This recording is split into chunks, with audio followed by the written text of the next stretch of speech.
একলা জীবন। শীতের সন্ধ্যা, কুয়াশায় ঢাকা চারিদিক। একটা ছোট্ট ঘরে মোমবাতির আলোয় বসে আছে আরিফ। তার সামনে একটা পুরনো রেডিও।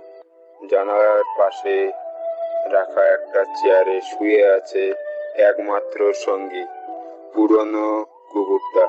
রেডিওতে বাজছে পুরনো গান। আরিফের চোখে জল। আরিফের জীবনটা ছিল খুব সাধারণ। ছোটবেলায় মা বাবার ভালোবাসা বেড়ে উঠেছিল। বাবা ছিল একজন স্কুলের শিক্ষক, মা বাড়িতে কাজ করত। তাদের ছোট্ট সংসারে সুখ দুঃখ মিলেমিশেই ছিল। একদিন বাবা হঠাৎ অসুস্থ হয়ে পড়লেন। অনেক চেষ্টা করেও তাকে বাঁচানো গেল না। বাবার মৃত্যুর পর মার কাঁধে এসে পড়ল সমস্ত দায়িত্ব। মা অনেক কষ্ট করে আরিফকে বড় করলো, পড়াশোনা করালো। আরিফের সবসময় মায়ের চোখে মুখে হাসি দেখতে চাইল। তার একটাই স্বপ্ন ছিল, তার মাকে খুশি দেখা। বড় হয়ে আরিফ একটা ভালো চাকরি পেল।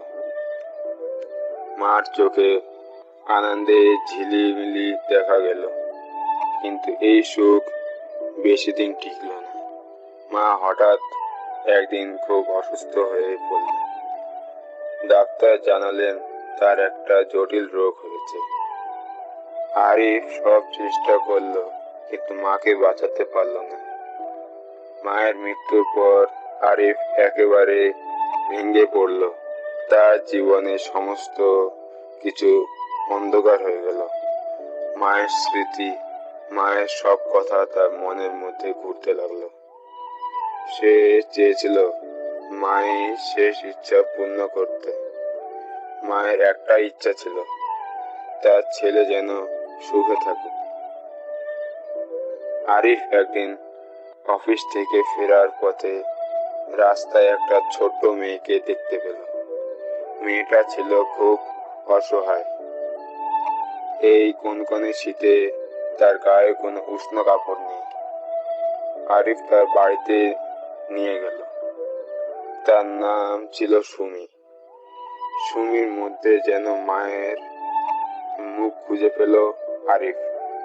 সে সুমিকে ভালোবাসা দিল, মায়ের মতো যত্ন করতে লাগলো। কিন্তু দুর্ভাগ্য, তার জীবনে এখনো ফুরোয়নি। একদিন হঠাৎ সুমি অসুস্থ হয়ে পড়ল। ডাক্তার জানালো তার শরীরে একটা জটিল রোগ বাসা বেঁধেছে। আরিফ সব চেষ্টা করলো, কিন্তু সুমিকে বাঁচাতে পারল না। সুমি চলে গেল, আর আরিফের জীবনে যেন আলো নিভে গেল। আজ শীতের সন্ধ্যা। আরিফ জানালার পাশে বসে পুরনো রেডিও শুনছে। তার চোখে জল, মনে ব্যথা। জীবনে প্রতিটি প্রিয় মানুষকে হারিয়ে সে একেবারে একা হয়ে গেছে। রেডিওর পুরনো গানের সুর তার মনে কষ্ট বাড়িয়ে দিচ্ছে।